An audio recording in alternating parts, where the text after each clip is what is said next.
Olá, espaçonauta! Pessoal, vamos para a Lua! Agora vocês não vão parar de escutar isso tão cedo, não, né? É indo para a Lua mesmo.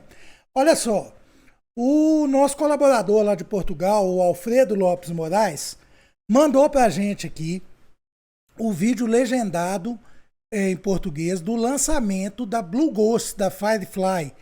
E eu acho muito legal, gente, colocar isso para vocês, porque é interessante. Não só a gente rever o lançamento aí, o Alfredo fez uma edição bacana, cortou as pausas e tal, ficou bem dinâmico, bem bacana, tá? Mas é legal pelo nível e pela quantidade de informações que é passada ali durante a live, que muitas vezes a gente não consegue reproduzir, que é muito detalhe, muita coisa, né? E mesmo quando você assiste live aí em outros canais, como por exemplo, no Espacial Astronauta, a gente transmitiu esse lançamento, a gente também fica ligado ali, mas não dá conta de repassar tudo que é falado. Então aqui é bacana, né? Esse trabalho que o Alfredo fez aí é legal, estou colocando para vocês que são amantes de missão, das missões lunares, vale a pena, assiste com calma. Ah, tá, não deu para ver? Aí aqui tá legal que tá no tempo da gente. A gente volta um pouquinho, rever aquele pedaço, né? Olha de novo. Bacana demais, ó. Eu garanto para vocês que é aprendizado puro, na veia, tá? E aqui, nós precisamos de mandar aquele grande salve para o Alfredo, né? Porque assim, esse trabalho, ele contribui demais aí com o aprendizado da gente. Eu vou falar para vocês a verdade, viu? Eu que sou macaco velho, que tem um tempão que estou estudando aqui, depois que o Alfredo começou a mandar esses vídeos legendados em português aí, nossa, eu tenho aprendido muito mais. Porque é muito mais detalhe. Por mais que a gente lê, que a gente procura nos sites oficiais e tal, sempre tem uma informação que ela está só ali naquele momento. Então, Alfredo, muito obrigado mais uma vez por essa força, por essa ajuda ao canal e pela ajuda aqui para os nossos espaçonautas aqui, não é mesmo? Então vamos lá para o vídeo, galera. Não esquece do salve para o Alfredo. Manda o salve para ele aí agora. Para o vídeo aí. Para aí. Isso, dá pausa nele. Agora escreve aí um grande salve e um abração para o Alfredo. Vamos lá? Agora vamos ver o vídeo. Tá certo? Vamos embora.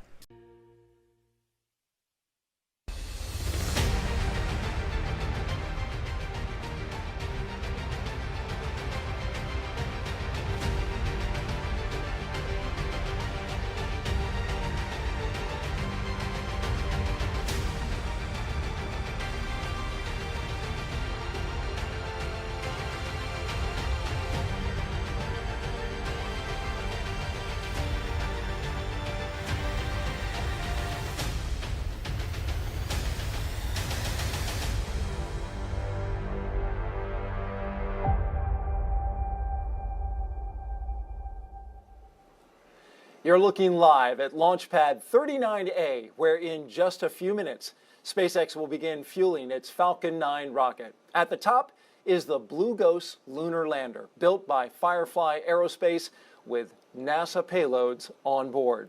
Hello and welcome everyone to the Kennedy Space Center in Florida. I'm NASA's Daryl Nail, and with us today throughout the launch broadcast is Spacecraft Program Director for Firefly, Ray Allensworth. Ray, so good to have you here today. Yeah, thank you. I'm so excited to be here. You're going to have all the knowledge and insight about this entire thing as we go along, so we appreciate that. Liftoff of the GHOS lander is scheduled for 1:11 a.m. Eastern Time and 39 seconds for the detail-oriented. They are currently working no issues and things are good for launch. And if everything goes according to plan, that lander will complete its journey 45 days from now with a landing in Mare Crisium. That's near the Sea of Tranquility. And if that sounds familiar, well, there's a good reason. That is the landing site for Apollo 11 in 1969. Firefly Aerospace, an American company based in Cedar Park, Texas, just north of Austin, designed and built the lunar lander that will carry, among other things, 10 NASA commercial lunar payloads, or CLPS, to the moon's surface, and that's the most that any CLPS mission has taken to this point. Now, we'll explain what each of those instruments do throughout the broadcast, but first, we need to catch a ride with SpaceX and Firefly's GHOS lunar lander. We're going to get an update from SpaceX in just a moment. Let's start with you, Ray, though. What's your team doing? What has your team been doing as you've been leading up to this moment just before liftoff? Yeah, so the team, there's a few different things that are going on with the team. We have one team locally here in Florida, and actually about an hour ago, they provided the go to SpaceX, saying that Firefly Blue Ghost Mission 1 is ready for launch. And we have our primary team in Cedar Park, Texas, in the Mission Operations Control Center, and they're really standing by. The lander is powered off at the top of the Falcon 9 rocket, and we're just in anticipation of launch. Now let's get a closer look at the moon-bound lander. Here's Ray with an overview of Blue Ghost. Firefly's Blue Ghost lunar lander was designed for stability. It's about 6.5 feet tall and 11.5 feet wide, so it has a low center of gravity and a wide footprint.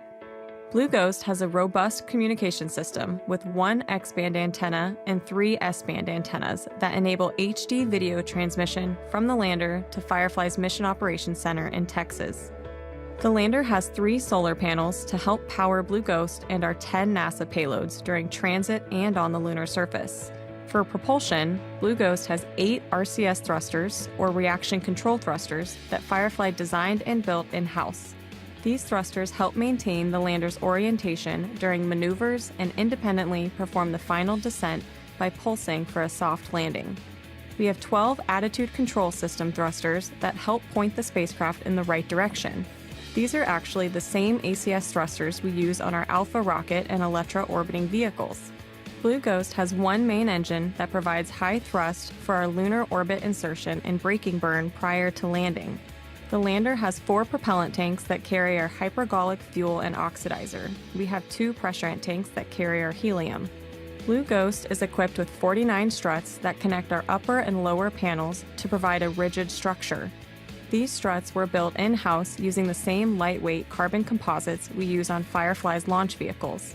Blue Ghost has 4 carbon composite legs and foot pads that utilize crushed core honeycomb to absorb shock and stabilize the lander as it touches down on the lunar surface. Our foot pads have contact sensors on the bottom that signal engine shutdown upon landing. We have vision navigation software that supports landing by identifying potential hazards on the moon, such as rocks and craters, before determining the safest landing site.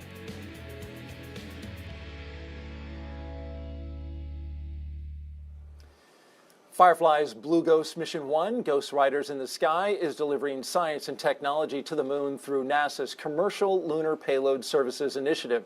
This allows NASA to buy lunar delivery services from American companies for our payloads. In turn, those payloads will help advance science exploration and the commercial development of the moon. The Ghost Riders mission includes approximately 60 days of payload operations, most of which will be spent transiting to the moon. And then those 10 NASA payloads, they'll have about 2 weeks on the surface of the moon to perform their tests, experiments, and other activities. Let's turn our attention now to the rocket that's going to help Blue Ghost get to its lunar destination. Joining us live is Jesse Anderson at SpaceX in Hawthorne, California. Jesse. Thanks, Daryl. Last year, SpaceX was honored to launch the IM-1 mission, the first commercial lunar lander to touch down on the moon. We are excited to partner with Firefly for another NASA delivery to the moon as part of the agency's Commercial Lunar Payload Services Initiative. This is a special mission for SpaceX today because we are launching not only 1, but 2 lunar landers. And we'll share a little bit more about the secondary payload in a bit. And coming soon, SpaceX will launch NASA's IM-2 Nova-C lunar lander mission, also part of the Commercial Lunar Payload Services Initiative. Also on the manifest this year are NASA's Punch and Spear X missions, as well as the return of Crew 9 and the launch of Crew 10, just to name a few. Now, it's going to be an exciting year for NASA missions. The launch out sequence has started. Firefly's Blue Ghost Mission 1 marks our 8th launch of the year after a record-breaking 2024 where we launched 134 Falcon missions. Also last year, our Dragon spacecraft delivered several missions to and from the International Space Station, including 2 cargo missions, CRS-31 and CRS-30, and 3 human spaceflight missions, Crew 8, Axiom 3, and Crew 9, which is currently still docked at the station. Now, coming back to today's mission, we are now at T-minus 34 minutes from liftoff. And while the countdown continues, let's take a moment to meet the vehicle that will be taking these payloads to space today. Falcon 9 is a reusable two-stage rocket and the first orbital-class rocket capable of reflight. Since first taking flight in 2010, Falcon 9 has launched more than 400 times, including nearly 350 reflights, proving reusability is essential to sustain more advanced and deeper space exploration. Reusability allows SpaceX to refly the most expensive parts of the rocket, which in turn drives down the cost of access to space. And speaking of reusability, this is the 5th flight for the first stage boosters supporting today's mission, which previously flew NASA's Crew 9 to the space station, RRT-1, and 2 Starlink missions. And after it completes its mission today, we will once again look to land and reuse the booster on a future flight. Now, this time the booster will return and land on our drone ship. Just read the instructions, which is currently on standby in the Atlantic Ocean. The first stage, which is the tallest portion of the vehicle, provides 1.7 million pounds of thrust thanks to its 9 Merlin M1D engines. Named after the Millennium Falcon from Star Wars, the 9 in Falcon 9 actually refers to those 9 engines. The second stage is powered by a slightly modified engine called the Merlin Vacuum or NVAC engine. Now, this engine has a larger nozzle, which allows the second stage to perform more efficiently in the vacuum of space.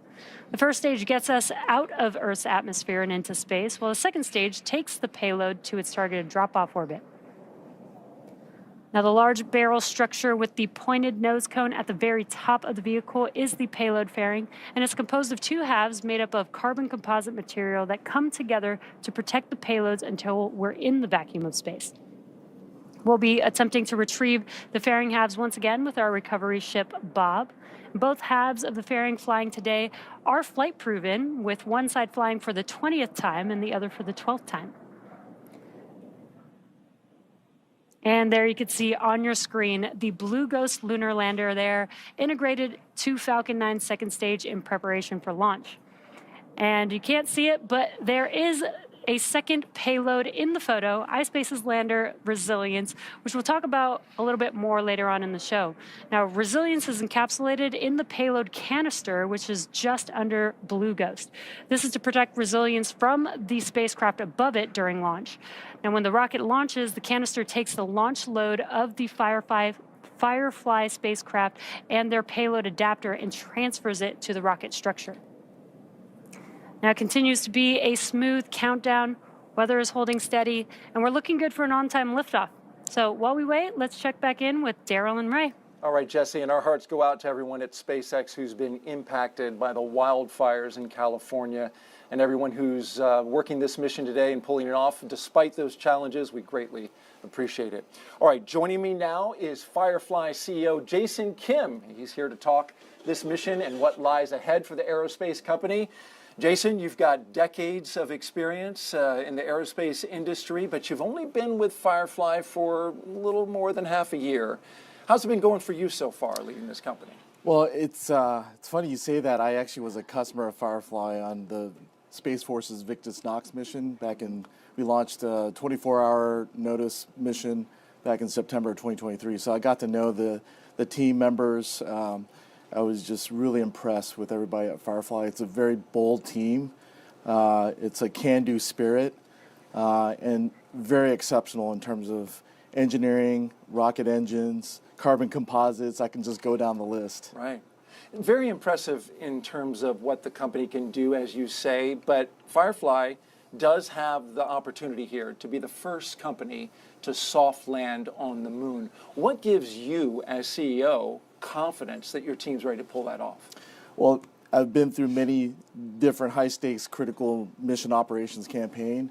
It starts with a great launch, so we've got a really reliable, great partner for the launch. But once we separate it, it's all on Firefly, and we've got a great design. It's a great design with margins built in, good parts selection from a great supply chain, and we're very vertically integrated as well. And then I would say that each subsystem is qualified with many hours. The whole lunar lander is qualified. We did the environmental test at JPL, so our hearts and minds go out to everyone in Los Angeles and at JPL. And then, it's down to the people. Our people, our Fireflies, they've rehearsed for many, many hours. They've done dozens of simulations. Our team is back in Cedar Park. They're ready to go. They've been training really hard under Ray's leadership, and they have trust and confidence in each other. And at the end of the day, it's the people that are going to make this successful. And there's an added component to this that I'm wondering if you can share with us. You shared this in a press conference recently, that you talked to the two companies that preceded you in attempts in going to the moon, Astrobotic and Intuitive Machines. You were encouraged to call those CEOs and find out what lessons they had to share. Can you share what they said? Well, first of all, it's something that I wanted to do. That's just my style. I love competition, but in the big scheme of things, we want the CLPS program to be as successful as it can be. I talked to Pam Melroy, who I respect and I've known for many years, and she gave me that advice. You ought to talk to each of the CEOs and find out more. And so that's what I did, and they're very cordial.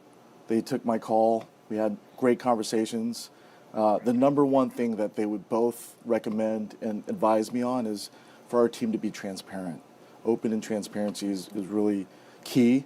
To get all the support that you can get from the whole world, the nation, NASA, everybody. Secondly, we've looked at all the missions that came before us. It's really hard to do space missions. Going to the moon is even harder. It is. And so it's challenging to do that soft landing, as you know. But our team has looked at systematic things that have happened in the past, looked at, the hardware and software. And our design is, it goes back to the design is a great design with margins. Did tons of testing, both in environmental testing as well as air testing, and the actual crumple zones that we have with our pads. That's gone through different angles of testing, geometries. A thorough testing campaign. Very thorough. And probably don't need that shamrock on your lapel after all, because the team's been doing so well. Hey, Jason Kim, appreciate you being here. Thanks for coming on. And Thank you. Good luck to you today. Yeah, go Blue Ghost. All right. Firefly started with about half a dozen employees. Now the company has over 700. Ray has been there since day one, and she's going to show us how the Firefly team got through the last leg of Blue Ghost's journey, the rigorous testing campaign. Let's take a look. Over the past 3 years,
To the moon, there are 10 instruments on board that will play a key role in navigating and studying the lunar surface. Joining us now is Mike Selby, who is the mission manager for 2 of the payloads, LMS and Lister. So let's start it off with LMS.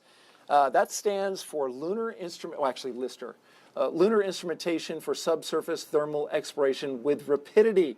That's a doozy. It is. It measures the flow of heat originating from the interior of the moon. So, Mike, why is that important? So it's important to learn about how the moon has evolved over time. So Lister is a pneumatic drill that is going to use compressed air to drill down in half-meter increments, hopefully to a depth of 3 meters in total. But in those half-meter increments, it's going to deploy a probe that will make thermal conductivity measurements to help determine how the moon was formed. And it's going to drill just like we see in this video right here. Absolutely, it's yes. Kick up a lot of regolith. Kick up a lot of regolith, absolutely. All right, and as it goes down and drills in, it's going to get those temperatures. Let me ask Ray, how do you integrate a drill underneath your lander?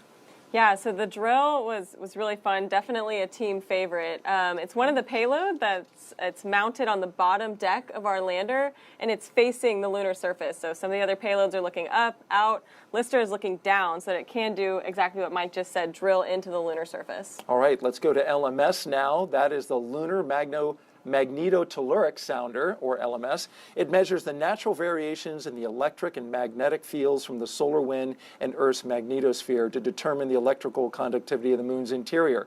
All right, well, so we're looking at it now. Yes, and so what you can see there are the remote electrodes that are basically an electrode with wire around it, and they're going to be ejected, 4 of those from the lander on 90-degree increments, and so the opposing pairs will operate kind of like a voltmeter, making those electrical measurements of the moon. Right, and there's 4 of them. It looks like they look like they're about the size of a pickleball. That would be correct. Yes. Or softball. Yeah, and they'll be deployed hopefully about 60 feet out from the lander. That's amazing. So Ray, if these things got to kick out from the lander, how did you coordinate where they were going to go? Yeah, so we talk about these 10 payloads. There's 28 different components, and this is a great example of that. So these probes are mounted on the edge, and as he mentioned, they'll shoot off the side of the lander, and then there's also a mast on the top deck that will shoot up. So there's going to be communication from the probes on the lunar surface up to that mast. So it's very interesting. A complex arrangement, but we're going to get some exciting data from it. Absolutely. Mike Selby, thank you so much for coming and joining us today. Thank you. And good luck. All right, for explaining those NASA payloads, we appreciate that. We're going to go back now and check in with the rocket with Jesse Anderson live at SpaceX in Hawthorne, California. Jesse. Thanks, Daryl. And that was so cool to see how interesting that NASA payload is going to be. Very excited to see, what data we can gather from that. SpaceX is part of the Artemis campaign, which includes clips that will further lunar exploration with NASA. At our headquarters in Starbase, Texas, we're continuing to rapidly build and test Starship, which will enable us to send large amounts of cargo and crew to the moon, Mars, and beyond. 2024 was a huge year for Starship, and 2025 is going to be even bigger. We've completed 6 test flights so far, and 4 of which were last year. And we're looking to dramatically increase the number of launches of Starship this year with tons of exciting firsts coming, like in-space propellant transfer and our first attempt to catch the upper stage of Starship. Starship had some absolutely mind-blowing moments in 2024, most notably the first booster catch, which saw the Super Heavy booster return to the launch tower to be caught out of mid-air on the chopsticks, a major milestone to the path of full reusability. These flight tests are critical for iterating towards a fully operational vehicle because the more we fly, the faster we learn. Development and manufacturing of Starship takes place at Starbase, one of the world's first commercial spaceports designed for orbital missions. Many new buildings and facilities, including the new launch tower and the 1 million square foot Star Factory designed with the goal of producing hundreds of ships a year, were built at Starbase in 2024. Complete. There's tons of work still to be done as Starbase continues to grow and transform into the gateway to Mars.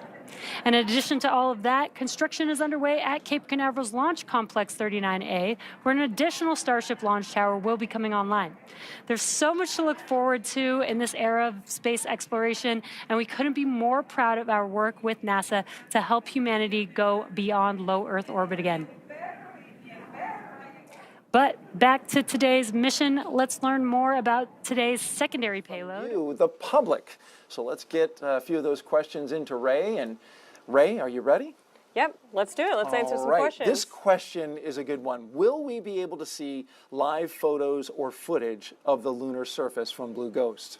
So when Blue Ghost lands on the moon, we won't have a live video or photo, but we do expect to get that first photo back within 30 minutes. So it won't be immediate, but it'll be relatively quickly. You're also going to take some footage of I guess a solar eclipse, right? Yeah, so about 2 days before the end of the lunar day, we expect to see an eclipse on the surface. So we'll take photo and video of that.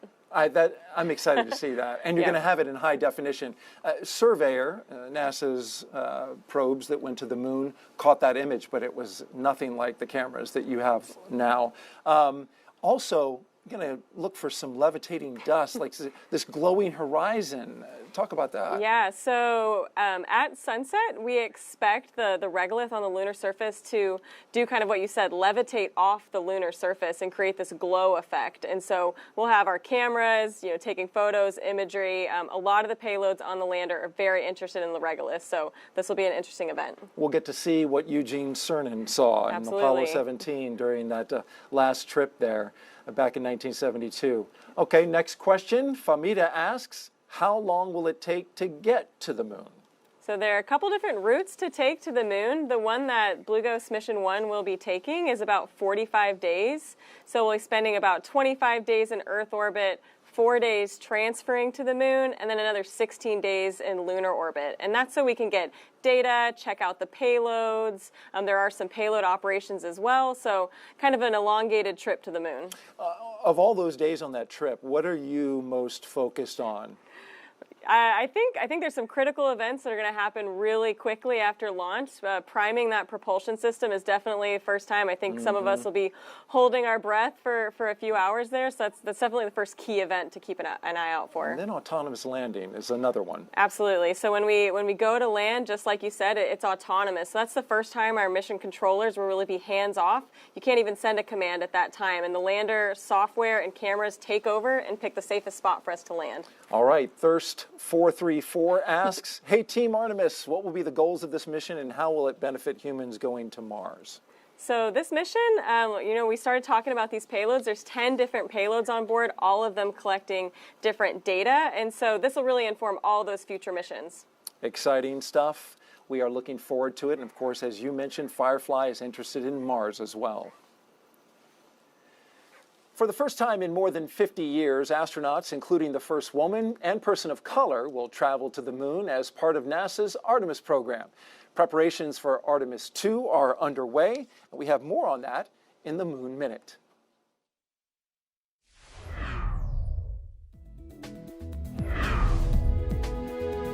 Hi, I'm NASA astronaut Victor Glover, pilot of the Artemis 2 moon mission, and I'm here at the Vehicle Assembly Building at NASA's Kennedy Space Center in Florida, where behind me, booster stacking is beginning for the Artemis 2 rocket.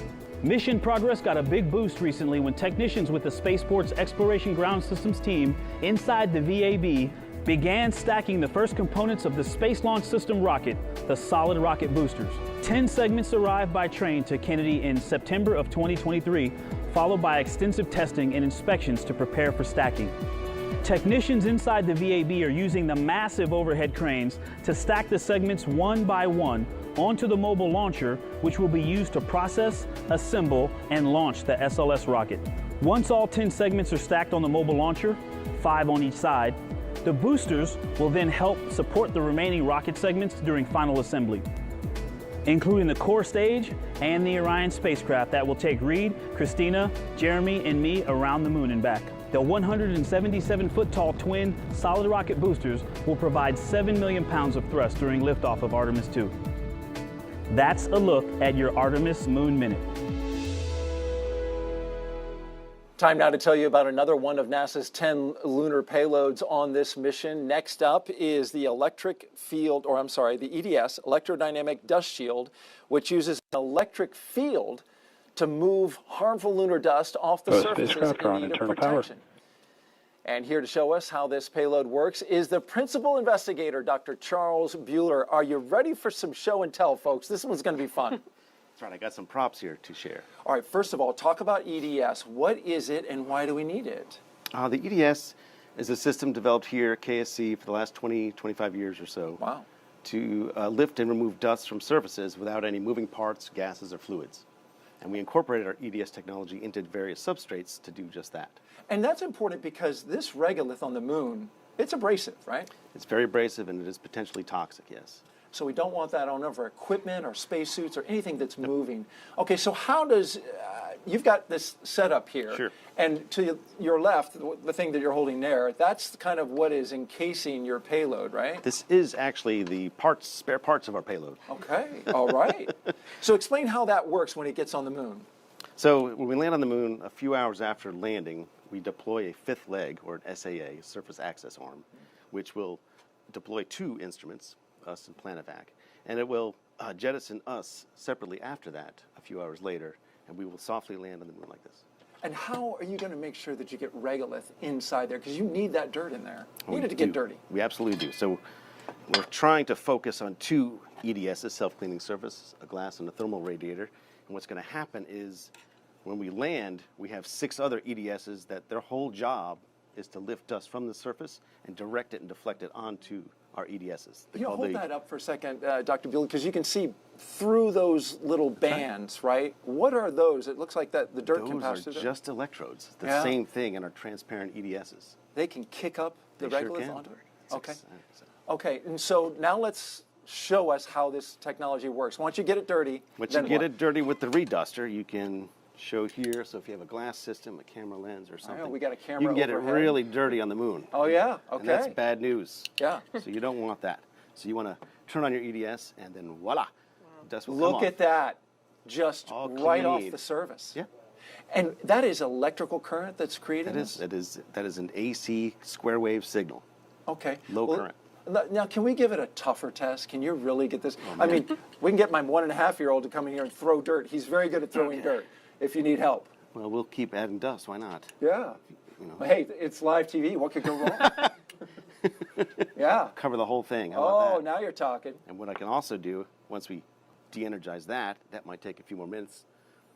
It doesn't take too much longer. So if that's harmful regolith, literally nothing moving, no moving parts, no gases, and it's just coming off the surface, and it still continues to work it right off. Yep. That's fantastic. And what's nice is if it's on, we can't get dust to stay on it. That's also very useful. That's fantastic because these little dust particles, as I understand on the moon, as you were just talking, are like little shards of glass. So you don't want that stuff to stick. What do you expect to happen on the moon when you do this? Now, on the moon, we have to polarize the dust, so that takes a little bit longer. So we apply a DC field for a few seconds or a few minutes, and that's based on the resistivity of the dust.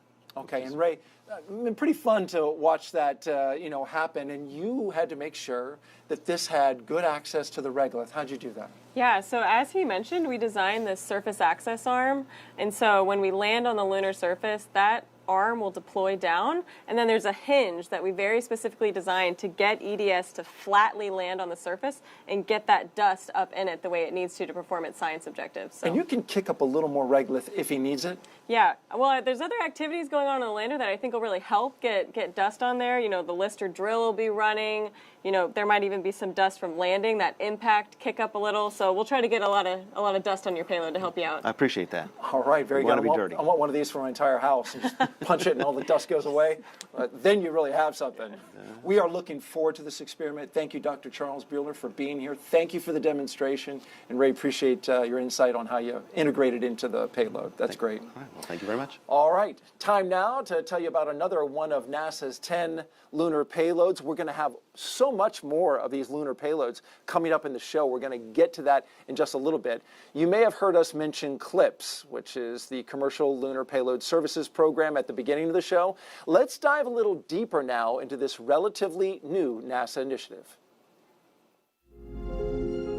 Our moon. It seems so close in the night sky, but getting there is really hard. But what if there was a way to change that? Only a few nations have successfully landed on the moon. As NASA sends astronauts back to the lunar surface, this time to stay, we will need to send science and technology instruments ahead of time to lay the foundation for human exploration. To make this happen, NASA is helping establish a commercial lunar economy. For the first time ever, there will be commercial delivery services to the moon. We are enabling American companies to send our payloads to the lunar surface for us. These delivery services will expand our capabilities for exploration, radically increasing the amount of science we can achieve. This high-risk, high-reward initiative will invest in and leverage the entrepreneurial spirit of American innovation to launch a commercial lunar marketplace, advancing technology and exploration for all of us. With this never-before-seen streamlined access to the moon, we will be able to make novel measurements and develop technologies that scientists have long wanted to do on the lunar surface. And as this new industry matures, this commercial delivery service for NASA and other customers could expand beyond the moon to other destinations in our solar system. And we can learn to live on another world because we are explorers.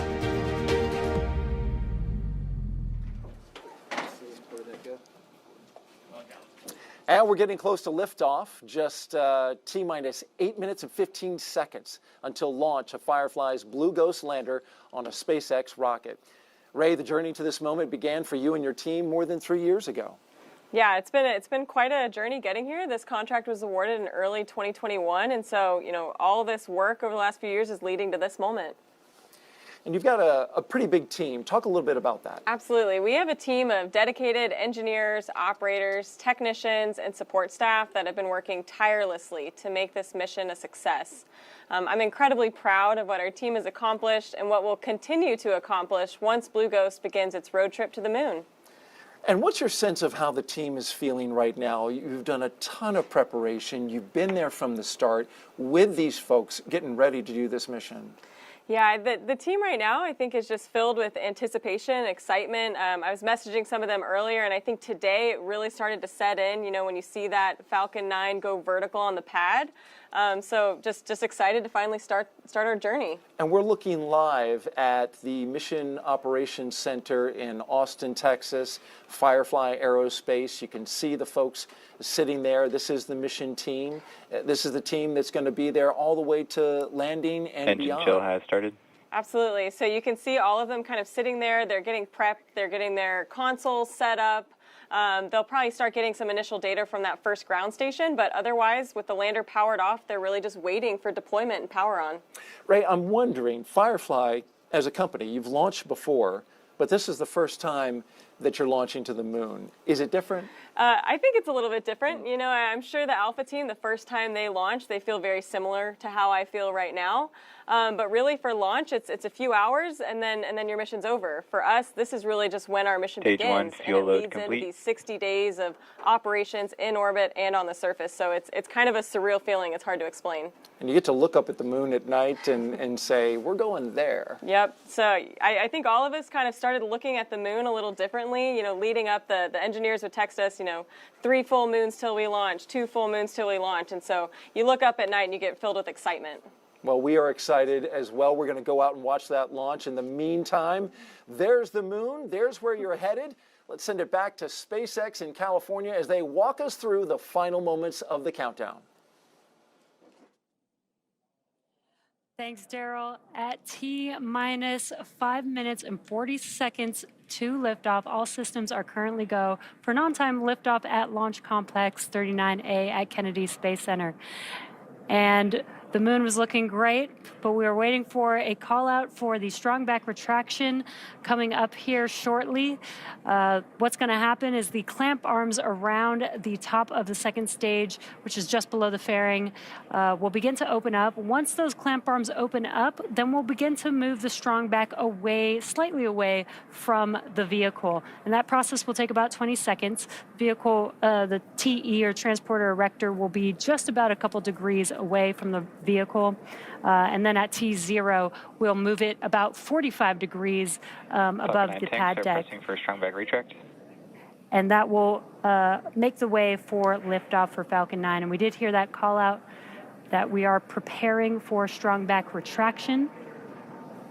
That should be coming up here in about 20 seconds. Now, the strongback is that vertical structure just behind the vehicle that you see there on your screen. Strongback lower has started. And there's that call out that the strongback retraction has begun. Now, again, what you're going to see is those clamp arms just below the fairing are going to begin to open up.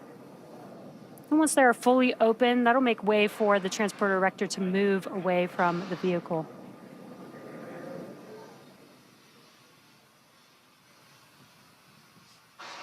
Now, the TE, or the transporter erector, is carrying the propellant, electrical, and gas lines to stage 2, as well as the payload.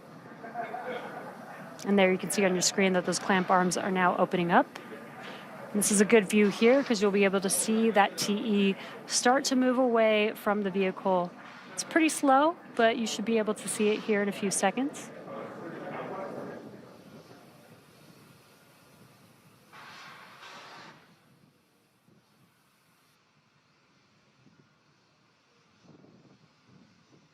And there you can see that TE starting to move away from the vehicle. And once Falcon 9 commands for liftoff, hydraulic cylinders pull the strongback even further away, again to that position about 45 degrees above the pad deck.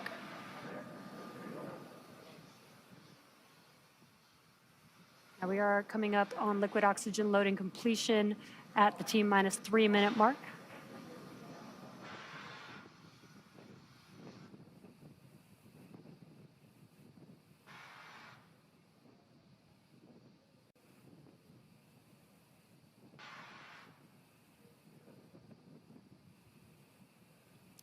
Now, for some reason, Stage 1 LOX load complete.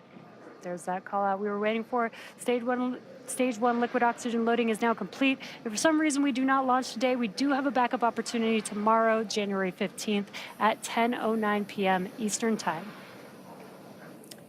Currently, weather is green and the range is ready to support a T0 of 10:09 p.m. Eastern Time. And the landers continue to be healthy, and the Falcon 9 team is tracking no issues on the vehicle. Next coming up will be at T-minus 2 minutes. We should hear the call out for propellant loading. Stage 2 LOX load complete. Right on time. That is stage 2 LOX load complete. That means propellant loading is now fully complete on Falcon 9. The vehicle is now fully loaded with 1 million pounds of kerosene fuel and liquid oxygen.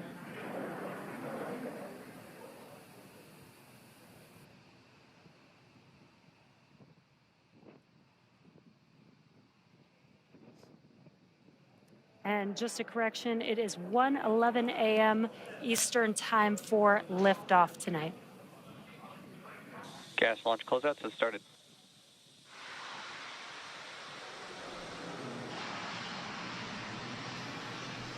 Now that propellant loading is complete, we should begin to see venting coming from the transporter erector. That is just clearing out those propellant lines from the TE in preparation for liftoff.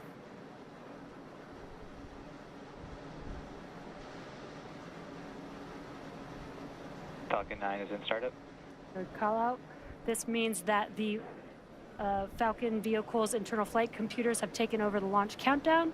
We're now just waiting for the final go from the launch director.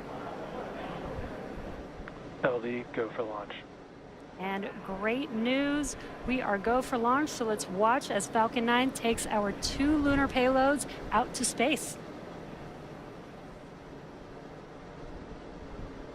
T-minus 30 seconds.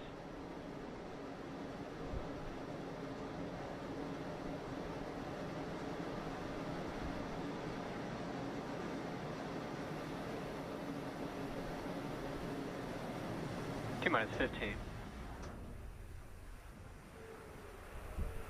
10, 9, 8, 7, 6, 5, 4, 3, 2, 1. Ignition. And liftoff. Go Firefly, go iSpace, go Falcon.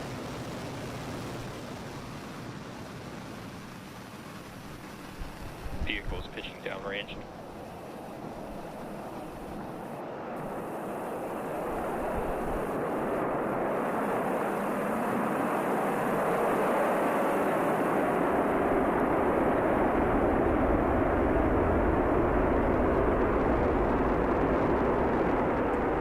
plus 30 seconds into launch, Falcon 9 has successfully lifted off from Launch Complex 39A at Kennedy Space Center. Now the vehicle is going vertically, but it will begin to move horizontally. We're going to gimbal Falcon those. 9, power and telemetry are nominal. We're going to gimbal those engines. We're still going up, but now Engineer pressure is nominal. now we Vehicle will is supersonic. be moving horizontally, and that helps the vehicle get into orbit and avoid being pulled back down to Earth. Now we are coming up on max Q. This is the largest structural load that the vehicle will see during ascent. Max Q. There's that call out. We've passed through max Q. And we do have a few events coming up in quick succession. That'll be MECO, stage separation, and SES-1. MECO is main engine cutoff, and that's where we will shut down all 9 of those M1D engines that you see there burning bright on your screen. That prepares the vehicle for stage separation. That's when the first and second stages separate from each other, and the first stage will begin to make its way back down to Earth, while the second stage carries the payloads and continues with its journey with SES-1, or second stage engine start 1. And that's where we will ignite the MVAC engine on the second stage, and shortly afterwards we will have SECO, where the vehicle will coast. So we are coming up on those 3 events that I just mentioned: MECO, stage separation, and SES-1 in just about 20 seconds from now.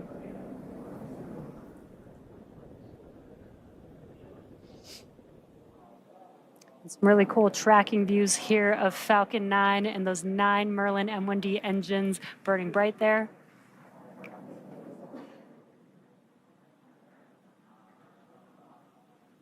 MECO. Stage separation confirmed.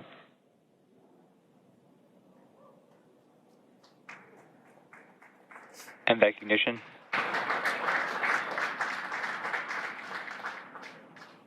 And great views. We watched as we shut down those 9 Merlin M1D engines, stage separation, and now you can see there on your screen that MVAC engine has ignited, again carrying the 2 lunar landers aboard Falcon 9's second stage.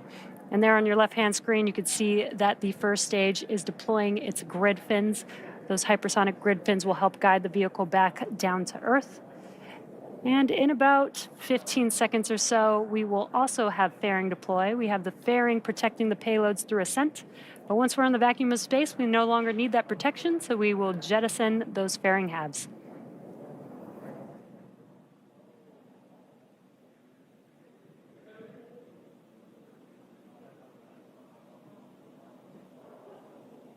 Fairing separation confirmed.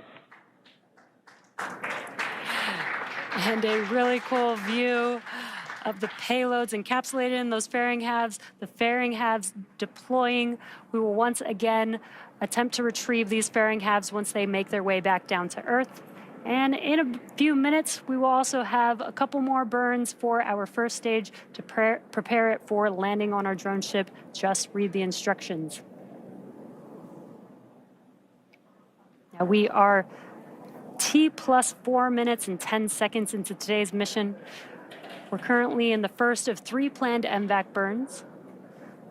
Around T plus 6 minutes, you should see on your screen the first stage's entry burn. Now that entry burn is where we ignite 3 of the Merlin M1D engines, and that's going to be the E9 engine plus the E1 and E5 engines. Now that helps slow the vehicle down as it's re-entering back into the Earth's atmosphere. Now, the reason why we slow down the vehicle is to reduce the re-entry forces, which helps us recover and reuse the first stage booster.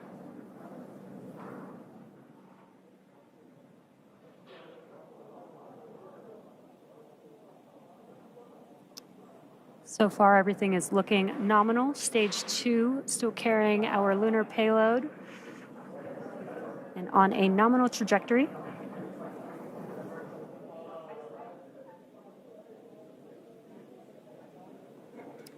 Now again, the first stage vehicle is making its way back down to Earth. We're about 45 seconds away from the entry burn beginning.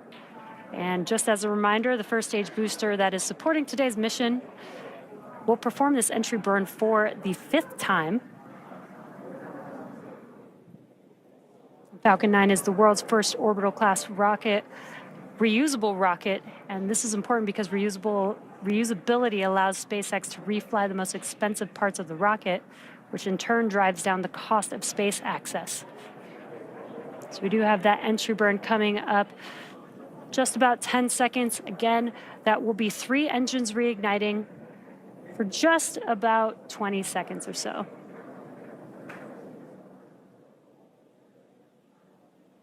Stage 1 entry burn startup. Stage 1 FTS is saved. There's that call out, and on your left-hand screen, you can see that those engines have ignited.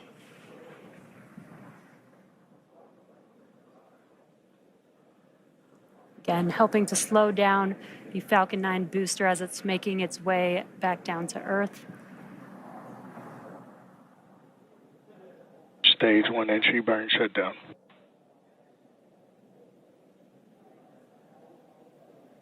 And there we heard the call out as well. As you can see that the engines have shut down. That concludes the entry burn for the Falcon booster. Coming up next in about 1 minute will be SECO. That is second stage engine cutoff. And that'll basically be where we shut down that MVAC engine and allow the second stage to coast with the payloads.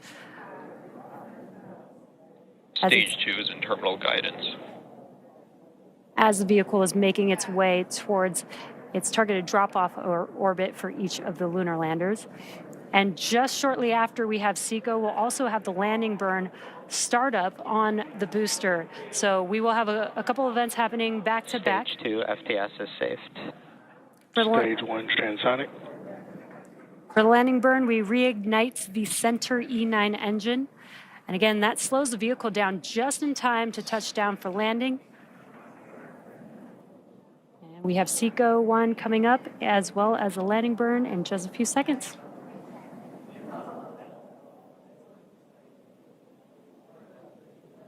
SECO. Stage 1 landing burn.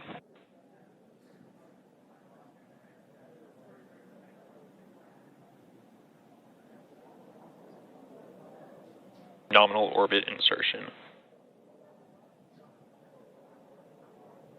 And a cool view of first stage, touching down for landing. Landing leg deployed. Stage 1 landing confirmed. And there you could see on your screen, the Falcon has landed on Just Read the Instructions. That marks SpaceX's 398th recovery of an orbital class rocket, and that includes first stage landings for Falcon 9 and Falcon Heavy. Now we're just waiting for confirmation of good orbit.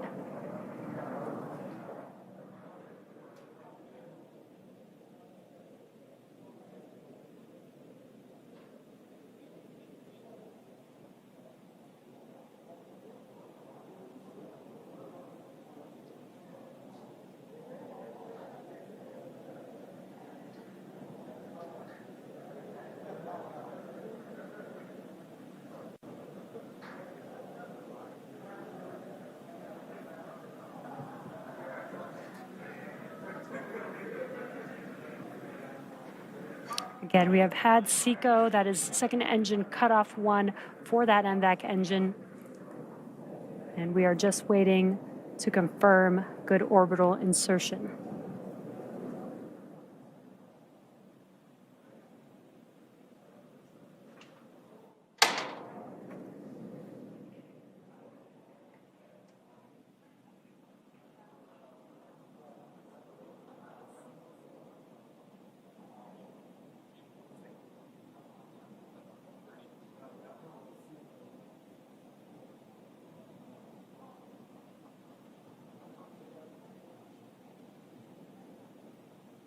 And we have confirmed good orbital insertion. Now the mission isn't over just yet. Coming up next, we have the second burn of our MVAC engine, or SES-2, on board the second stage around T plus 58 minutes. And then that'll be followed by payload deploy. So until then, we're gonna send it back over to you, Daryl, at KSC. All right, thank you very much. If you're just joining us, we are just into the mission here, T plus 10 minutes and 30 seconds into the flight of the Falcon 9 with the Blue Ghost riding aboard. And it was, as you can just hear, a nominal orbital insertion. Great news. We just witnessed it live right here from the Space Coast at Kennedy Space Center. And on board are 10 NASA payloads headed towards our moon. We have Ray Allensworth, who is here, the spacecraft program director. You and I were just out there watching it live, outdoors, just 3 miles away. How'd that feel? I can't stop giggling. No, I mean, it's one thing to watch a rocket go. It's another thing to know that your payload's on the top of it. Right. So it was incredible. It was perfect. I heard you say, bye, honey. Kind of wave goodbye. Yeah. When you work so long on something like that, I can just only imagine how that felt for you. Thank you for trying to put it into words. Now, looking ahead a little bit, we're going to have a burn, a second stage engine burn that's going to help complete its trip to get you where you need to be around the Earth and into that orbital insertion. And then we're going to deploy at 1 hour and 5 minutes. So we're looking at about 55 minutes from now. And there's a lot more work to do. So make sure you stay with us. We are on top of it here with our team, watching it in the sky and tracking it along its path. And we're also going to nail that acquisition of signal right after it separates. So we're going to be expecting that about 6 minutes after launch vehicle separation. That will be an amazing moment, and you'll want to see Blue Ghost separate in near real time from the second stage of the rocket because it's a phenomenal view. All right, we're continuing to track, and if everything goes as planned, in 45 days, the Blue Ghost lander will land at Mare Crisium, a large, dark, basaltic plain in the northern hemisphere of our moon. The location is near the Sea of Tranquility, the landing site for Apollo 11. It's also near Taurus Littrow, the Apollo 17 landing site. Ray, NASA chose Mare Crisium as the landing site for a good reason. Absolutely. The landing site was chosen by NASA because it supports the goals of our 10 NASA payloads that will gather critical data about the moon's regolith, geophysical characteristics, and the interaction of the solar wind and the Earth's magnetic field. The landing site also allows us to capture the lunar sunset after Firefly operates for a full lunar day, which is about equivalent to 14 Earth days. We'll be studying a unique phenomenon seen by Eugene Cernan during his final steps on Apollo 17, where he observed a horizon glow as the lunar dust levitated on the surface. On your screen is a sketch Cernan made of the event. Firefly is set to capture this phenomenon during the lunar dusk conditions and further prove what Eugene saw as the last astronaut to walk on the moon. And you can see on your screen a live shot right now of the moon. This actually was recorded just a few minutes ago, but this is what it looked like outside when we were looking up. Such a beautiful shot, and big thanks to our camera crew for grabbing that. And if you look closely, you can see where Blue Ghost is heading, that landing site. It's in the 12 o'clock position. Correct me if I'm wrong. No, right absolutely, clock, right there. And there it is, right at the top of your screen, that basaltic plain, that basin there. And what a beautiful shot. Blue Ghost is on its way. With us now, the Associate Administrator of NASA's Science Mission Directorate, Nikki Fox. Well, you saw it live in person as well, Nikki. And I did. Beautiful shot of the moon there. It's all coming together. I know. I had as it was going up, I had the urge to say, that way. There's the moon, that way. It was a fantastic launch. Something really special about an instantaneous launch as well. You know, that countdown goes and you know it's going to happen. It's got to be right at that moment. Yeah, so beautiful sight. Congratulations, Ray. You must be so, I know exactly how excited you are right now. It's amazing. I'm taking in all the moons now. I did. I mooned out for you guys today. You sure did. I did, yes. Oh, yes. It looks lovely. Well, let's talk a little bit of science now. How was the science and the tech on board this particular mission inspired by NASA's Apollo 11 mission?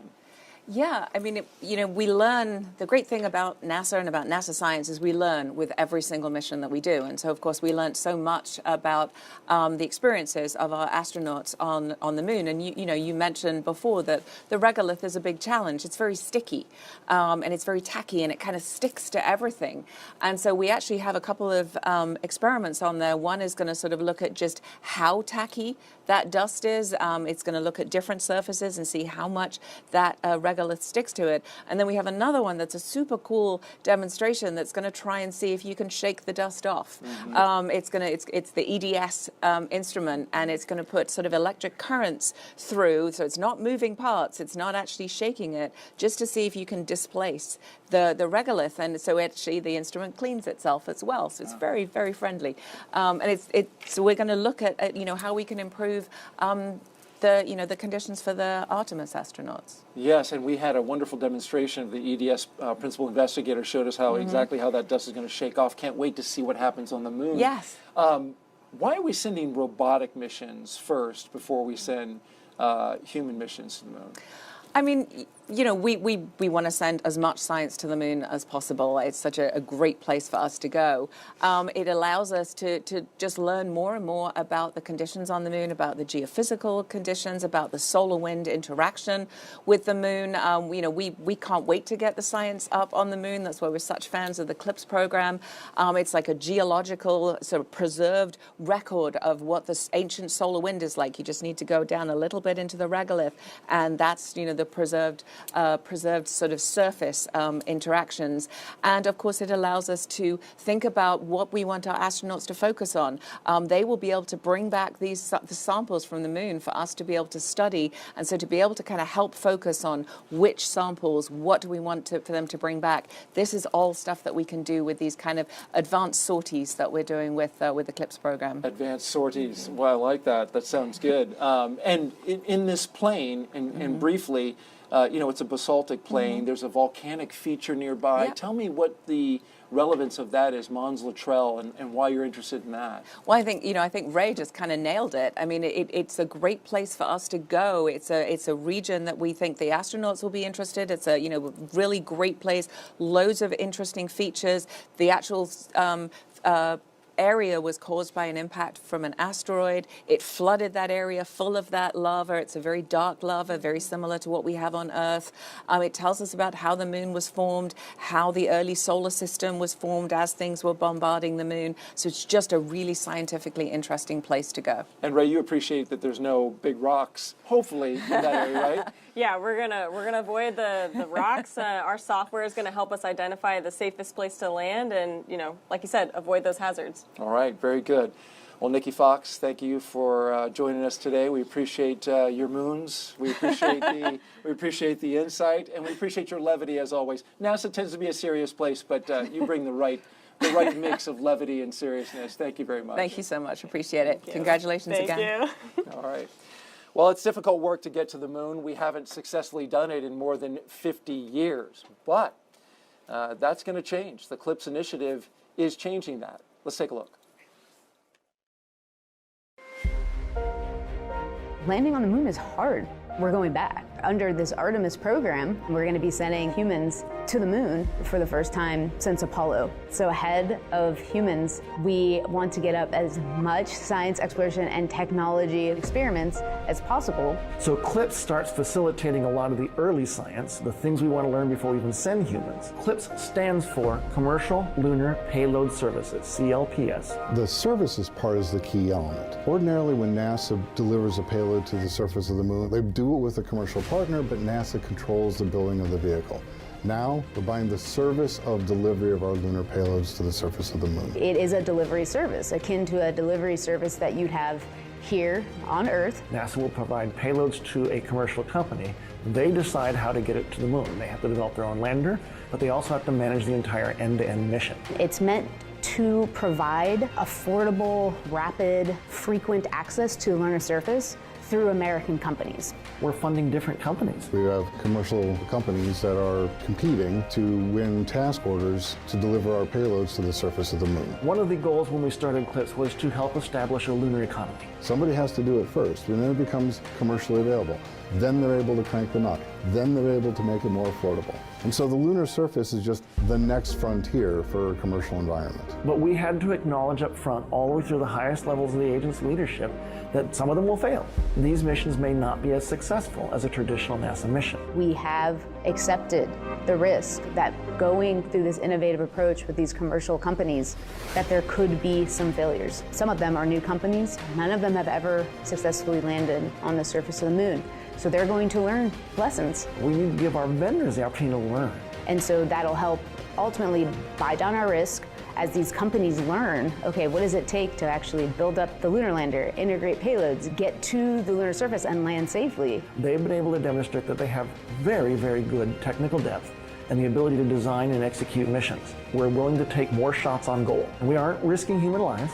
And in the big picture, if we're flying missions at 1/10 of the cost of a NASA mission and we fail 2 of them, we still get 8 missions for that same price.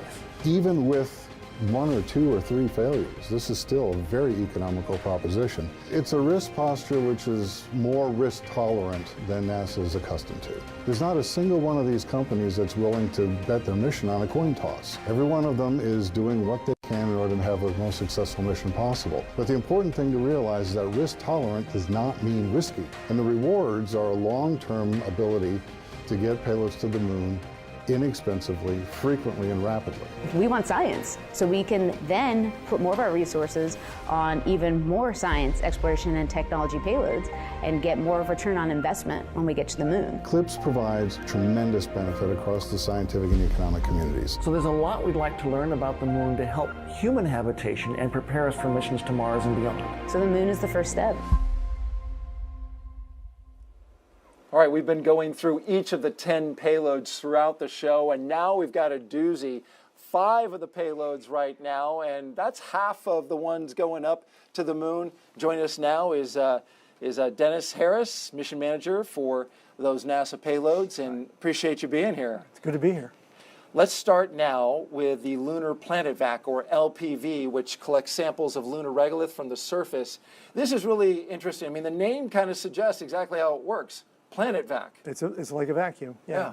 They carry up their own compressed gas, blow down on the regolith, collect it, and then put it in a canister. And this is a tech demo, so the canister in the future can be used to return the samples to Earth, or it can be used to send to any instruments on the spacecraft for in situ measurements during the mission. Yeah, if we wanted to bring it back, we could. Correct. And there you see it, Ray, as it's mounted there underneath the Blue Ghost. Tell me how you had to account for this thing, which is touching the regolith. Absolutely. So this payload, they, obviously they're a vacuum. They really needed to be in situ, touching the regolith. So it's on the bottom of that surface access arm that we talked about earlier that's also carrying EDS. And so when we land on that lunar surface, that surface access will go down, and their sample collection head is right at the end. So it'll press down into the lunar surface and then collect dust onto a sample sorter that we placed on the top deck. So it's another payload with multiple components that we placed kind of strategically to help them accomplish what they need to. Maximizing that lever arm that you're putting down on the surface of the moon. Yeah. Pack them all in. Right. Okay. Well, next up is LEXI, the Lunar Environment Heliospheric X-ray Imager. LEXI is a wide field of view, soft X-ray imager that will image Earth's magnetosheath and magnetopause to study how energy from solar wind generates geomagnetic storms and space weather. This one's interesting to me because this is looking back at Earth rather than looking at the moon. Correct. And as Brian Walsh, the PI, said yesterday, this is going to be the first global measurement of the Earth magnetic field and the interaction with the solar wind. And we can see in this graphic where they interact. Explain that to us. Well, this is where the solar wind meets the magnetosphere. And what happens is you see the bright yellow and red spots, they're giving off energy. And so we're going to look at the photons, which happen to be in the frequency of soft X-rays, to see what's going on. What a unique area to look at that. And I take it, Ray, that it had to go on top, right, in order to look up. Yeah, this payload, very top deck. It's also mounted on a 2-axis gimbal. So this is a gimbal that we really specifically designed. Yeah, you can see it there. So that LEXI can look back specifically where it needs to collect that data. So a pretty intricate gimbal, but I think it was a lot of fun for the engineers to kind of solve that problem to get LEXI pointing where it needs to. That's cool, that 2-axis gimbal, a solution coming from Firefly. You got to appreciate that. We do. All right, well, this instrument that's next is, we have a demo right in front of you. A RAD PC. This is a radiation-tolerant computer system. Dennis, why do we need radiation-tolerant computers? Well, radiation is a killer for computers. Ionizing radiation could cause a bit flip, could crash the whole system. This particular system is going to use a set of 4 CPUs to kind of count each other and make sure each other's, there has been no single events. And so if it senses one, it puts one of the pads offline, uses the other three, rewrites this one, puts it back on. And so radiation hardened hardware is very expensive. And right. so to build a shell around it, that's expensive and it's heavy, right? It's heavy, and this is 95% commercial off the shelf. How about that? And so it's order of magnitude cheaper, and I believe it could be the future of space computing. Really jump the computing power on the moon in an area that's really tough for computers without adding weight. I like that. That's good stuff. All right, 3 down, 2 to go. Next up is NGLR. This is the next generation lunar retroreflector, right? And it's a target for lasers on Earth to precisely measure the distance between the Earth and the moon. Explain that, how that works right there. Well, range finding observatory on Earth is going to shoot out a laser pulse. It's going to hit this, and it's going to return it. And the nice thing about the next generation is it's built so it's going to return the ray to where the observatory is going to be. Not where it was, but where it's going to be on the Earth. So this is going to allow us to make precise measurements and watch the surface of the moon as it moves around. And actually, this is a follow-on to Apollo retroreflectors. Some of the same team that put the Apollo retroreflectors on the surface are working this program as well. That is a fun fact and worth mentioning. In 1969, University of Maryland physicist Doug Curry helped design 3 still-in-use lunar instruments placed on the moon by Apollo 11, 14, and 15. And he worked on this one. He is the principal investigator, yes, Dr. Curry. How about that? It's a lifelong passion for him, and I really appreciate his knowledge. And you got to work with him on it. Yes. Pretty basic in terms of installing this, I would take it? Yeah, this is our only payload that doesn't have an electrical interface. So this is purely a mechanical interface that is also on the top deck on one of those 2-axis gimbals. So we loved NGLR. Right, very good. All right, and last but not least, we have the Regolith Adherence Characterization, or RAC. Now, I kind of like this one because of all the different samples that are on board. Yes. It's going to determine how lunar regolith sticks to a range of materials exposed to the moon's environment. So there it is. What are all those little, circles on the wheel? So those are all different material samples. So some are spacesuit materials, some are optical materials, some are Teflon, some are aluminum. As Nikki was talking about, lunar regolith is really not good to work with. And so what we want to help determine here with this experiment is what kind of materials can we use in the future? What kind of changes can we make to, say, spacesuits or the equipment we put on there to help them, live longer and survive the regolith. And you want to get it dirty, I take it. This one is the one, much like RAD-PC, who wants all the radiation can get, we want all the dirt we can get, so to speak. So how did you accommodate that, Ray? So this payload it's not on the bottom deck, facing the moon. It is kind of facing outward, though. So that wheel is exposed outward. It's not covered by any of that gold MLI you see on the rest of the lander, so that when we land, anything that kind of puffs up will go and hit those materials, and you'll be able to study how they affect all those. And if you don't get enough regolith on it, is there anything you can do to help it out? I think a lot of the other payload ops will help it as well. Maybe we'll toss a cold gas thruster their way if they need a little more. We'll play with that. But they should be able to get covered pretty well. There's literally a negotiation going on right here. Yeah. It's like, okay, we'll take that, right? That's a good idea. Wow, ideas coming out on a live broadcast. I love that. Okay. All the work that's been done. You had 5 of these. Yes. You must have been pretty busy. I was. It's very challenging, but it's a new paradigm. And these are low cost, more risk tolerant. And the teams that worked on them have worked hard for the last 4, 5, 6 years. I really appreciate their effort. And NASA's job is to help them get to the moon and help us all get science. Absolutely. And Dennis, before we let you go, a human interest note. You told me that you invited your mother, 90 years old, to come watch this launch as something to mark off her bucket list. Absolutely. It just happened. How did that go? Oh, she loved it.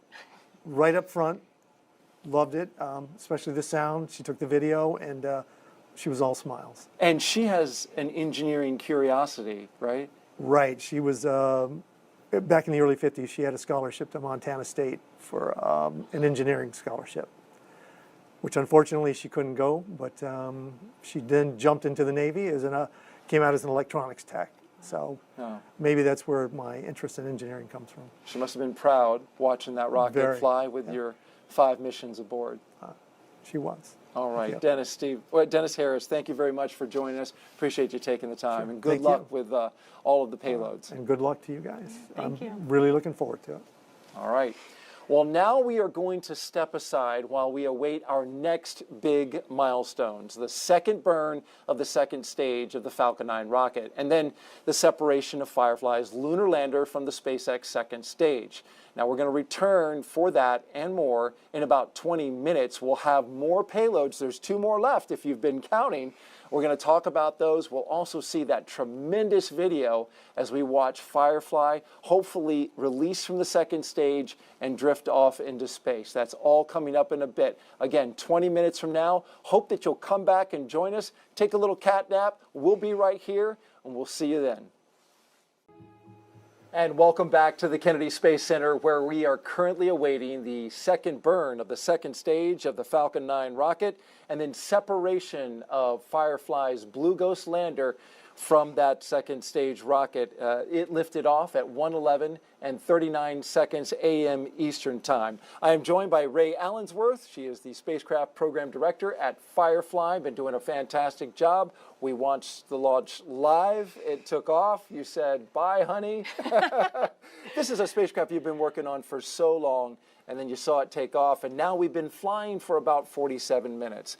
What's your sense of how the team is doing, and how are you doing at this point? My heart rate's come down a little bit. It's definitely very special to see it go. I think the team now, especially that team back in Texas, really this is where they're locking in. So, you know, we're about to go into payload deployment. The lander's powered off right now, but it will soon start that automated sequence to power on. So this is really where we start. So just a lot of anticipation building.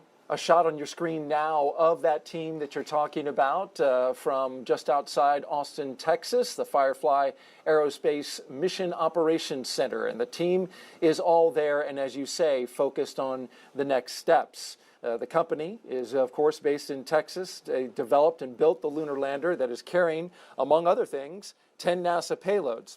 And if everything goes as planned, in 45 days, that Blue Ghost lander, which is uncrewed, there are no people on board this is purely a robotic mission. If everything goes as planned, it's going to land on Mare Crisium in the northern hemisphere of our moon. It's an area that, of course, NASA wants to study and was chosen specifically for that reason. Yeah, absolutely. That place, you know, Apollo has visited there. We also believe future missions will want to go back there. So it's a really important place to go, gather data, and just prepare for what's next. We still have a few more NASA payloads to cover throughout the show. We've talked about 8 of them. And now, finally, the last 2. Last 2. You ready? All right. Let's talk about it. And it starts with LUGRA, an acronym for Lunar GNSS Receiver Experiment, which was developed at Goddard Space Flight Center. LUGRA is one of the very first demonstrations to test GNSS signal reception and navigation on the lunar surface, right? These are satellites going around the Earth, but we're using them to develop location on the moon. GNSS is the Global Navigation Satellite System, which is commonly thought of as GPS. Of course, that's the American Satellite System nomenclature for it. If successful, this would pave the way for operational use by future lunar missions, such as the Orion spacecraft, the planned lunar orbiting station called Gateway, and robotic and human landers. Ray, of course, Blue Ghost is using different navigation to get there, but imagine if you could use GNSS. Yeah, that'd be really amazing in the future. You know, quite like use your phone, pull up Apple Maps, Google Maps. You want to put in a place, you go exactly there. That's the future of what could happen on the moon. And that's pretty cool. That would be an advantageous thing for anything going to the moon, right? How did you get this mounted on the spacecraft? Yeah, so LUGRA is mounted on our top deck. It's on one of those two-axis gimbals. So LUGRA shares a panel with NGLR.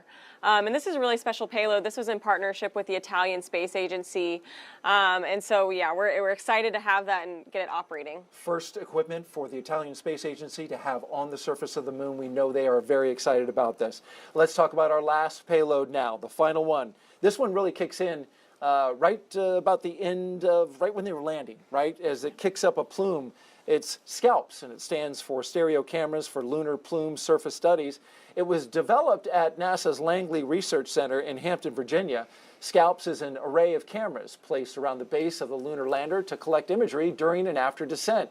Those images will then be compiled to produce a 3D view of the surface, and not just for the novelty of it. As trips to the moon increase, the number of payloads touching down in proximity to one another will also increase, and you see it there as it's mounted on the Blue Ghost lander, and now you're seeing an animation of it landing. Scientists and engineers, they need to be able to accurately predict the effects of landings and how much of that regolith, which we know is harmful, gets kicked up on instruments and equipment. Yeah, absolutely. SCALPS is really going to be gathering so much data. It's the only payload that's powered on during descent. And just like you said, is exactly right. It's gathering data. It's seeing the lunar surface, what happens right before, at, and after landing. So SCALPS has flown before on a previous mission. This is their second time. We're excited to fly them. It's our first time with them, but it'll really inform all those future missions when they go to land on the moon. All right, very good. Thank you, Ray, for the breakdown. Blue Ghost will deploy in about 15 minutes from now. And Ray, what can you tell us about the journey it's going to take to the moon? So the journey to the moon is going to be elongated. It'll be 45 days in orbit. And we really want to keep everybody updated with us as we go along this journey. So we'll be doing daily updates on our mission page and our X channel. We'll also be doing weekly updates. And so these will be updates coming from the Mission Operations Center. And we'll release them on Thursday afternoon on our social channels. So we'll really want everybody to kind of go with us on this road trip to the moon. Video updates from the team, not video of the moon. Correct. That will come later, but this will be a really great way for you guys to engage with the audience and show them the progress that you're making. Absolutely. You know, there are going to be times during orbit and the surface where we'll share photos and videos, but these weekly video updates will really be coming from our Mission Operations Center, from those engineers that are operating the spacecraft. All right, looking forward to that. Spacecraft separation will be just the beginning for Blue Ghost. Here's more on what we can expect on Blue Ghost's mission to the moon.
All right, joining us now to talk about NASA's reaction to the progress Firefly Aerospace has made so far in the Blue Ghost mission is NASA Deputy Administrator Pam Melroy, former NASA astronaut as well. Thank you so much for being here. Well, you were here for the launch. You watched a beautiful launch. Your reaction? Wow. Well, I think it's easy to forget at a moment like this how much work goes into, how many things have to go just exactly right. So I'm excited. My congratulations to Firefly, to SpaceX, to the NASA team, everybody who played a part in this, including the people who put the instruments on it as well. There's a lot of work to do yet, but it is just amazing to achieve this, and it was such a gorgeous launch. Right. I mean, beautiful. You had the moon up there, nearly full of waning gibbous, Yes. 97%. Yes. Want to make sure we get that right. But yeah, and then you could see it. It was such clear conditions. Yeah, and I think what's interesting is I've seen so many launches that were going to the space station, and they disappear quickly. They're going up the East Coast, and they're gone. And so the trajectory is just so noticeably different. You're like, oh yeah, this one's going somewhere else. It's really exciting. It seemed louder than normal because I've seen a lot of launches like you, and it was powerful as well. Well, I want to ask you about a couple of things. There's a lot of hard work ahead. Of course, Firefly Aerospace, as Ray has been telling us throughout the broadcast, it's got some challenges, right? They've got to land on the moon, which is not easy, and that's the nature of this program. So what would you say as part of the leadership here at NASA to the Firefly team about the work they have ahead? Yeah, well, this is a great moment, but I think what we all know is that you can celebrate a moment and then you have to move on. There's a lot of work ahead, as you pointed out. This is incredibly hard. And I think my message to the Firefly team is congratulations for getting where you are, but keep your eye on the ball because you got a lot of work going.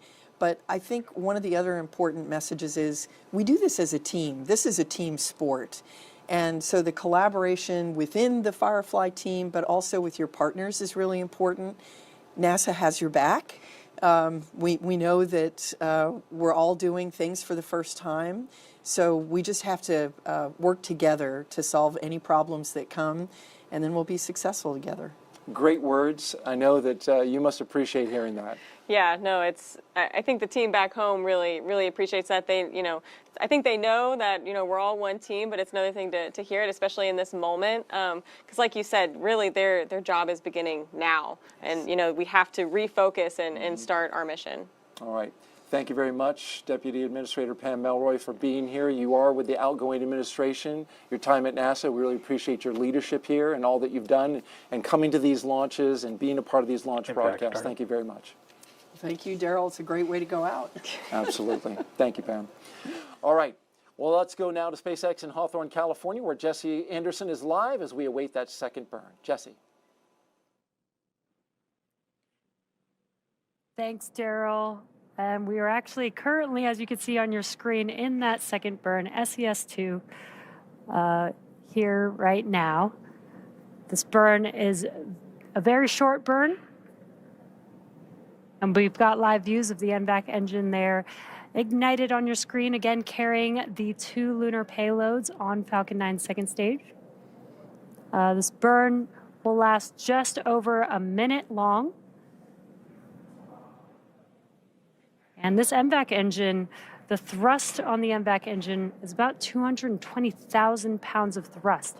So even though this burn is only a minute long, it provides a lot of thrust for the vehicle to carry those payloads to its targeted drop-off orbit. Again, this is the second of 3 burns that were in for the MVAC engine for this mission today. We are coming up on the nominal orbit insertion. Perfect timing. We have the conclusion that is SECO-2 of that MVAC engine burn, and we also heard that call out for confirmation of good orbit. So it looks like we are on track for the first payload separation in just a few minutes from now.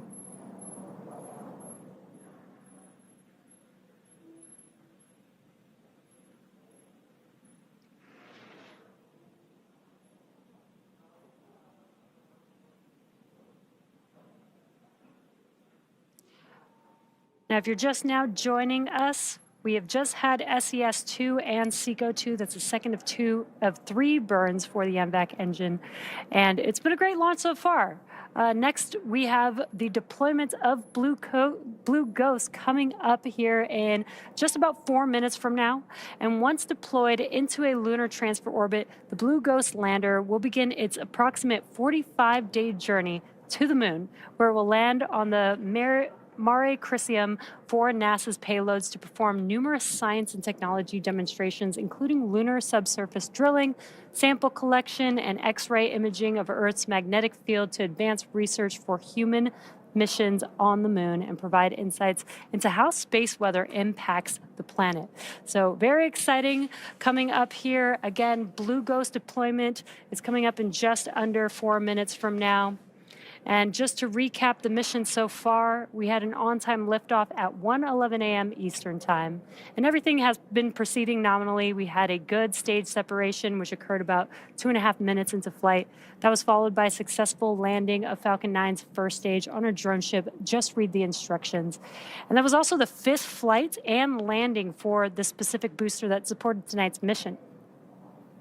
And for those of you following along, that booster also supported NASA's Crew 9 mission, RRT-1, as well as 2 other Starlink missions.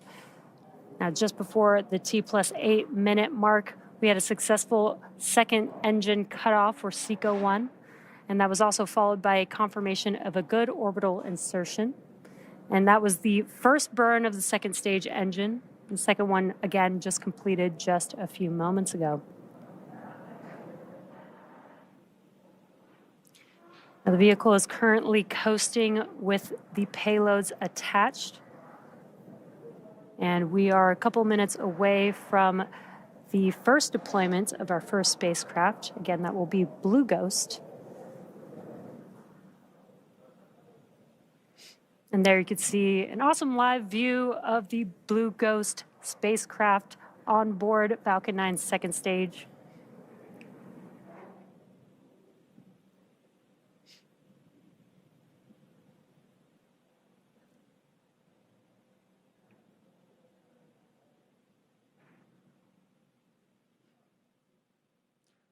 We're just about 2.5 minutes from deploy of Blue Ghost.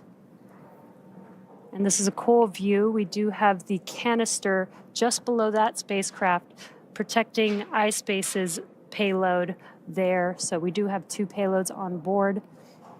But again, the next milestone coming up is that separation of Firefly's Blue Ghost lunar lander.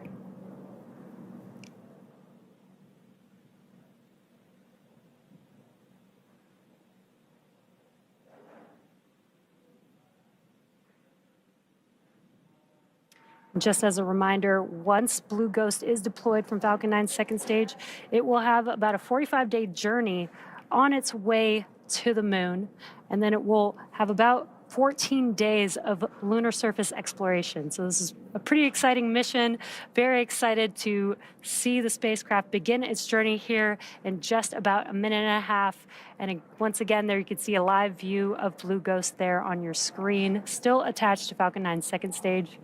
We're anticipating deployment in just about a minute from now. I'm getting some really awesome, cool views. This is looking aft at the MVAC engine with a beautiful Earth in the background. These lunar missions are really cool because the Falcon 9 vehicle gets to get really far away from Earth, and we get these awesome Earth views.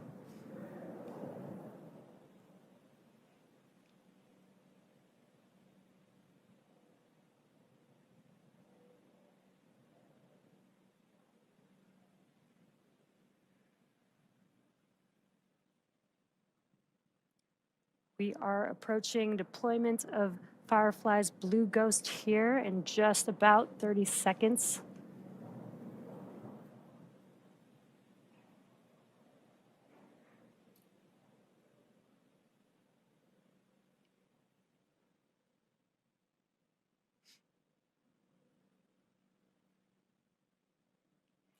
With these live views that you're seeing here, we should be able to get a really good view of deployment here coming up in about 10 seconds or so.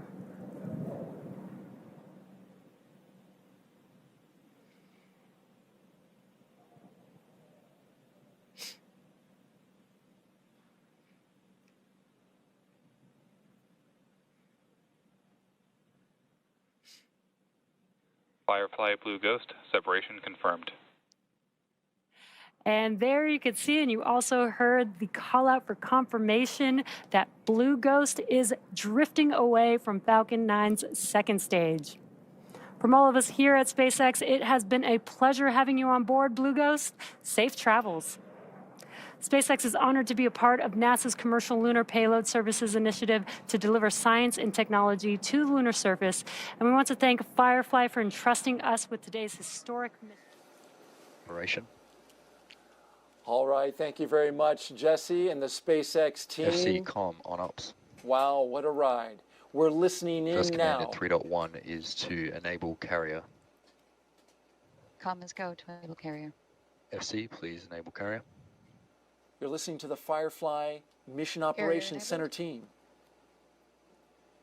All comms be advised, SpaceX has delivered the separation state. Flight FC, I confirm that I see carrier enabled. Copy. Comms confirms carrier is enabled. All right, Ray, this is your team. They're talking. You got the flight director in Com there. steps 3.2, 3.3. Please verify at your discretion. Right. So tell us what they're saying.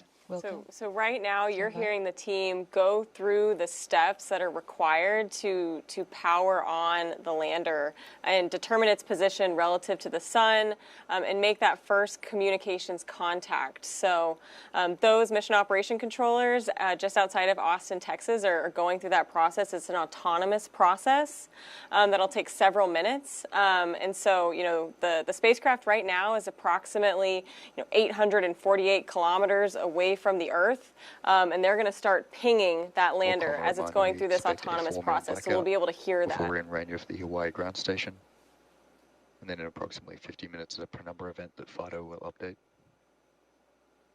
Right, so he's talking about that first ground station that we're going to make contact with. That's in Hawaii. So they're configuring that ground station to be able to make contact with the lander. And to be clear, you mentioned they're getting ready to power up, but they have to establish that communication first, right? Absolutely. So that autonomous process will take several minutes. So that's the power up process. And then they'll start sending what we call no-op commands to the lander. So it's just pinging the lander about every 60 seconds. All comms be advised, we would drop off nominally. And then we're basically just waiting for that kind of handshake, that just acknowledgement from the spacecraft that it's hearing us. And that was a good call out as well, that they confirmed. PD or Fido, if you do have the correct separation time, please comment in the logbook. That SpaceX dropped you off exactly where you needed to be in orbit at 1 hour and 5 minutes. Yeah, so that's definitely a really important check. Figuring out exactly where the spacecraft is step one. And then once you get your orientation, it's really forming that baseline of where's the spacecraft, what state is it in, and then moving forward from there. is available for the trajectory. Copy, Fido. Please comment the expected penumbra time as well in the logbook. So you hear Jackson there. He's our flight director, kind of walking the team through those initial steps of gaining signal. And we jumped right into the work. The file is ready, and we are working on commenting in the logbook right now. That the Firefly team is doing in order to get that signal. We barely had a moment to soak up that separation, so we're going to re-cue that up right now, Ray, and I want to get your thoughts as the sun participated in a little bit of drama as it separated to go to the moon. Yeah, you couldn't ask for a more perfect shot there with the sun in the background. Look at it go. Sunburst. It's beautiful. I need a frame of that. Mm-hmm. But yeah, you see it. I think how she stated it's drifting away. That's kind of a bittersweet thought, but it's on its way to the moon. That was an incredible shot. The sun. Yeah.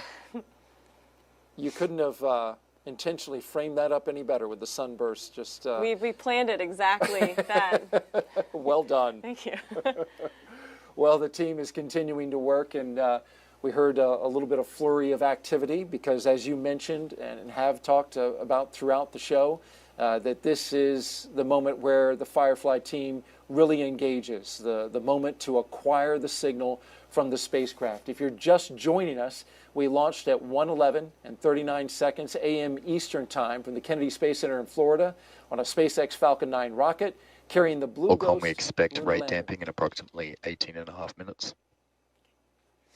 Then we traveled, did a couple of burns for about an hour and a half flying with various coast phases in between there. And then you just saw the separation at 1 hour and 5 minutes. And now, myself, Daryl Nail with NASA, and Ray Allensworth, Spacecraft Program Manager with Firefly, are listening in to the communications that the team is doing as they work to acquire the signal.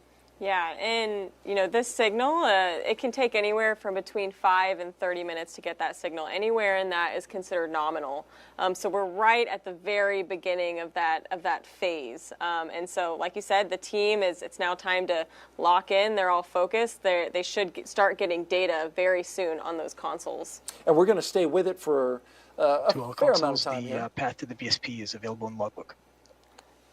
We're going to stay with it in order to see if we can get an early AOS, but understanding, as you mentioned, that this is not exactly an exact science, right? I mean, this spacecraft is moving in its orbit, and you need a good lineup of the antennas on the spacecraft and those on the ground. Absolutely, you said it exactly right. You have to get the spacecraft in the right spot, lined up with that first ground station in Hawaii. So there's a little bit of margin as to when exactly that'll perfectly line up. Like I said, anywhere in that time frame is considered nominal. But we'll start pinging that lander soon as it goes through this autonomous power-up process.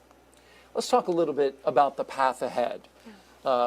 Once, assuming we get an AOS, what happens then? What will we see happen in the next few hours and then days? So when we get that acquisition of signal, there's some very initial... Allcom be advised, SSC has AOS, standby. Oh. That was AOS. How about Incredible. that? We have acquisition... Con, please monitor your alarms. We have acquisition of signal with the Blue Ghost lander. Flight, GNC, and Ops. I confirm we booted safe flight in idle mode, just nominal. Good. Okay, good. They took a minute to clap and call out step numbers that you can verify in procedure 101. And so, just a brief moment there, you saw your team applauding. I mean, you're feeling it too. Yeah, I think I might have just had a heart attack. No, that's it's a great feeling, and wow, like we're talking to our lander in space, and we're officially going to the moon. It's insane. That happened fast, right? It happened fast. That's a great acquisition of time, acquisition of signal time. So that couldn't have gone better. It has been incredibly smooth from beginning to end so far today. Your thoughts on what you've experienced as we've taken this ride into space? Yeah, like you said, I really couldn't have asked for a better launch environment. That it went perfect, and then the sky out here in Florida, it's a perfectly clear night. When that rocket took off, it headed towards the moon. You could see our launch site with the rocket flying towards it. That was an incredible moment. But really, this whole process, the last several hours, it's gone so smoothly. And then just a cherry on top to get that acquisition of signal so quickly. That's fantastic. Congratulations. Briefly, let's talk a little bit about what lies on the path a little bit further ahead. You talked about the next few hours and days. But ultimately, after 25 days, you're going to make a burn to the moon, and then you have the biggest part of the challenge of this whole thing, which is landing on the moon. Talk about that. Absolutely. So we're right. Once we get out of that Earth orbit, we'll go on a 4-day transit to the moon, and we'll do our critical TLI burn to get us into that lunar orbit. Then we'll transit around the moon for about 16 days, and we'll get in basically sequentially closer orbits. We'll go closer to the lunar surface, and so we'll start going through these rolling comms blackouts as the lander goes on the far side of the moon, before ultimately going into our final critical burn, DOI, which then initiates that autonomous landing sequence. So those mission operations controllers that you just saw in there, they'll have to say goodbye for a moment. The lander will go autonomous, and it'll take over. Our vision navigation software and our cameras on board will fully take over to get us safely to the lunar surface, and then they'll go back hands-on while some of the payloads have orbital operations. The rest of the payloads are just beginning their mission at that time. So we'll go into a full lunar day of payload operations and collect as much science as possible. And through those 14 days on the moon, we're going to do all that science with those 10 payloads. That's going to be exciting. These principal investigators will be there watching, monitoring, and it's got to be exciting for them. And then you're going to try to survive a little bit of the lunar night. Just a little bit. So we don't expect to survive the full lunar night, but we will operate about 5 hours into the lunar night. And so we should really get to see some phenomenal activity with the regolith, that levitation that we talked about, and get some additional data, imagery, and video into that lunar night. The views are going to be incredible. I can't wait to see the imagery that you guys are going to be pulling back from the moon. It's going to be spectacular, provided that you get that landing. And it can't be understated just how challenging that is. This would be the first time in 52 years that an American company or entity has performed a soft landing. You have the opportunity before you to do it. Yeah, it's an incredible feeling. The team, though, has been really training, testing, and planning for doing just exactly that, landing softly on the lunar surface. And, you know, if you look at our lander, we're a little bit wider, we're a little bit shorter. We've done over 100 drop tests on our landing legs, for example. We've done a lot of testing as much as possible, test like you fly, all of our software for that landing opportunity, but really doing everything to make sure that when we get to the lunar surface that we will land softly and we'll be able to fully operate all those payloads. Well, we are wishing you all the best with the landing. You and the entire team have done such a fantastic job integrating, working with NASA up until this point. We greatly appreciate that, and I want to thank you for being a part of this launch broadcast. You did a fantastic job, Ray. Thank you so much. This has been incredible. Appreciate you sharing your insight and your knowledge. Well, that's going to wrap it up for Firefly, for NASA, and SpaceX. Our coverage of the launch of the Blue Ghost moon lander on a SpaceX Falcon 9 rocket from pad 39A here at the Kennedy Space Center. Again, we appreciate all of you watching. If all goes well, Blue Ghost is expected to land on the moon in late February, about 45 days from now. We will bring you that coverage live right here on NASA Plus. Until then, you can find more information about the mission and other NASA CLPS launches by going to nasa.gov/CLPS, CLPS. You can also get updates from Firefly Aerospace, social media accounts that they have on X, Facebook, and Instagram. We want to leave you now with a replay of tonight's launch. For everyone here at NASA, Firefly, and SpaceX in Ray Allensworth, I'm Daryl Nail, wishing you a wonderful morning and reminding you to keep looking up. T-minus 15. 10, 9, 8, 7, 6, 5, 4, 3, 2, 1. Ignition. And liftoff. Go Firefly, go iSpace, go Falcon.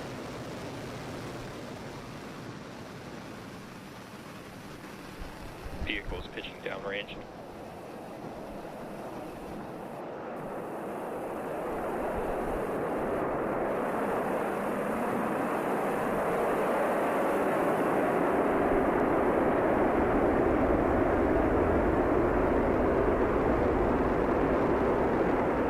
T plus 30 seconds into launch, Falcon 9 has successfully lifted off from launch complex.